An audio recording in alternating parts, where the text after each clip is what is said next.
আজকের এই দিনে আমি গভীর শ্রদ্ধা ভরে স্মরণ করছি ভাষা আন্দোলনের শহীদ, মহান মুক্তিযুদ্ধ এবং 2024 সালের জুলাই আগস্টের সফল গণঅভ্যুত্থানের মহানায়ক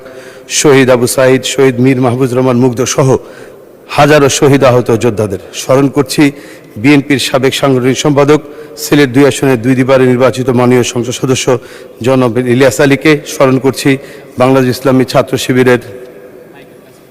কেন্দ্রীয় নেতা, কুষ্টিয়া ইসলাম বিশ্ববিদ্যালয়ের দাওয়ান ইসলামিক স্টাডিজ বিভাগের শিক্ষার্থী ওয়ালিউল্লাহ এবং আলফিকা অ্যান্ড লিগাল স্টাডিজ বিভাগের আল মোকাদ্দেস সহ ফ্যাসিস্ট খুনি হাসিনা রাজনৈতিক রোশনালী গুম হওয়া শত শত ভাই বোনদেরকে আমি আরও গভীর শ্রদ্ধার সাথে স্মরণ করছি তথাকথিত ক্যাঙ্গারু ট্রাইব্যুনালে শতাব্দীর সব নিকৃষ্ট মিথ্যাচারের মাধ্যমে মিথ্যা মামলা, মিথ্যা সাক্ষীর ভিত্তিতে নির্মমভাবে হত্যার শিকার হওয়া ভাষা সৈনিক শহীদ অধ্যাপক গোলাম আজম, বিশ্বনন্দিত মুফাসসির, কোরআনের পাখি, আমার সম্মানিত শহীদ পিতা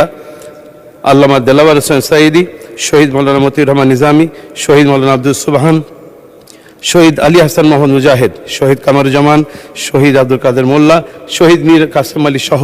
ইসলামী আন্দোলনের অসংখ্য নেতাকর্মীকে যাদেরকে অন্যায়ভাবে কারাগারে রেখে অথবা ফাঁসি দিয়ে হত্যা করা হয়েছিল,